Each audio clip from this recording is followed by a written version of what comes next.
I just wanted to jump on and share a topic with you. First off, Emily Anderson here, independent certified health coach with Optavia. So I do have people reach out to me all the time and they're saying, hey, I love to be on the scale every day. Is that a problem? Or some people are like, I don't even own a scale. I don't want anything to do with one. That's everybody's personal view. I just want to share my experience with myself, coaching others, seeing where they're at. So my recommendation is not to use a scale as your driving force. I actually don't step on the scale daily when I was in weight loss phase. Yeah, the first few days are super exciting. You see that scale starting to move down. And the first few days, most people do jump on the scale every morning and see that excitement going on. But there's a lot of factors that can play into weighing daily, and it can ruin your day. That's the most frustrating part. It is a great driving tool, but if the scale starts to fluctuate and you're not doing anything wrong, it starts to mentally get to you. And it might put you in a bad mood. Nobody wants to be around you. So yeah, I would suggest just a few factors in there. There could be so many things going on that you have no idea on, and that's what's making the scale go up. And you may not be doing anything wrong at all. And so what I would suggest is just looking at it in a different perspective. How are you feeling? Is your energy coming up? Is your mental focus better? Are you sleeping better? How is your stress level? Focusing on those 4 things, non-scale victories. My scale went up this morning, but I got into a size smaller pants. Who isn't freaking excited about that?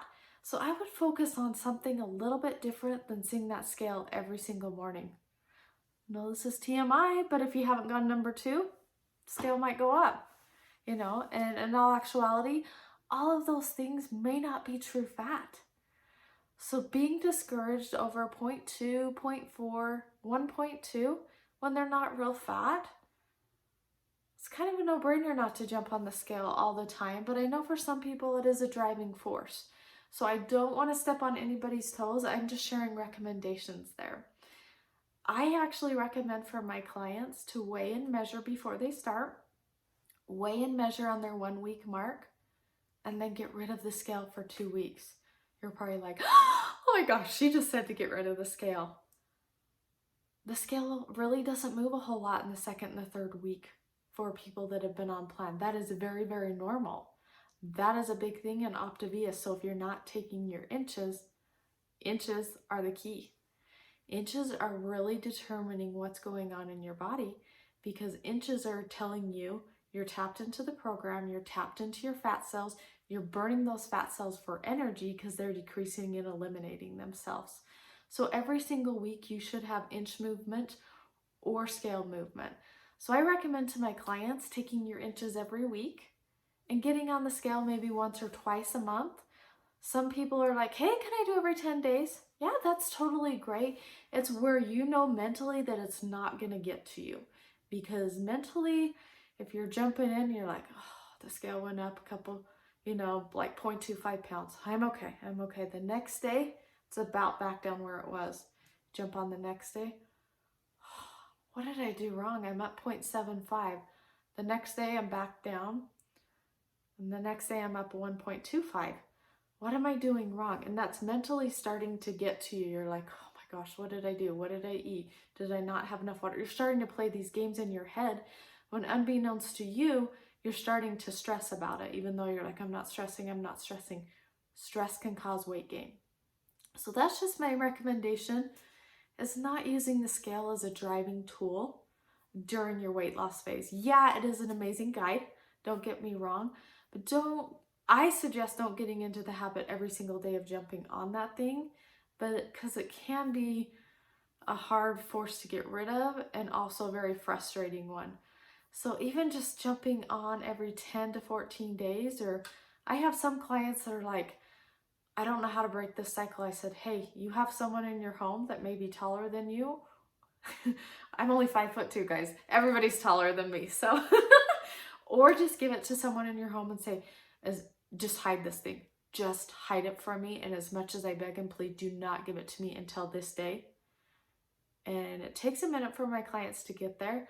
But once they actually give it away, and about 24 hours later, they're like, oh, Emily, that was a big weight lifted off my shoulders. Thank you for that recommendation. Yeah, I'm counting down those days, 13 more days, and I get that thing back to see my progress. But you can see they're excited to take their inches now in 5 or 6 days, and they're not like, oh, I gotta get on the scale in the morning. Is it gonna be up? Is it gonna be down? Where am I gonna be? That starts to go away, that negative dialogue. And taking your inches every single week, people start to get excited about. Before I started this program, people are like, well, what's the point of taking inches? That's not that cool. Now, when you start to take inches, you're seeing the progress in the mirror every single week. You're seeing the changes in your clothes, and you're not focused so much on a number on the scale when it starts flashing at you. Is it going to be a good day? Is it going to be a bad day? Where am I going to be at? You start to get excited about inches. Now, just hear me out. I'm not telling you to get rid of the scale at all, because the scale is a good indicator. Just not every single day is my recommendation because of that mental concept there. The scale is a good guiding tool throughout this journey, but here and there, being consistent with inches and every couple of weeks bringing back in that scale. Those are just some recommendations that I have. So if you start seeing the fluctuation from just life happening, or you stayed up a little bit later than usual and you had a low-fat string cheese, that can affect the scale a little bit, even though you've done absolutely nothing wrong. That's just a natural thing that happens, and it's not true fat, guys. So that's some things that as you get farther and farther into this journey, you'll realize, okay, if the scale went up, what did I do differently? Is this true fat, or is it just me following the program? There's the key. Am I following the program 100%? If you're following the program 100%, you will see the results. The scale just may have its ups and downs all throughout this journey. But the thing is your measuring tape will be more consistent than the scale any day of the week.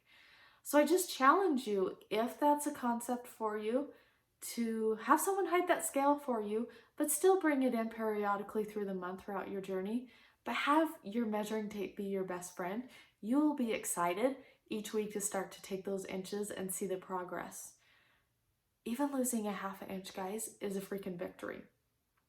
2 inches. Whoever thought 2 inches starts to define your waist? 2 inches can get me into a smaller pant size.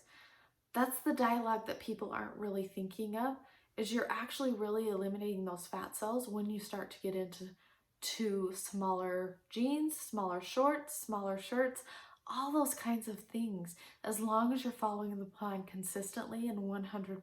That's how it's designed, and it's so exciting to start to see those non-scale victories. So I hope this was helpful for you. If you do have any questions, drop them below. Feel free to message me. I'd love to help you. I hope you have a wonderful day.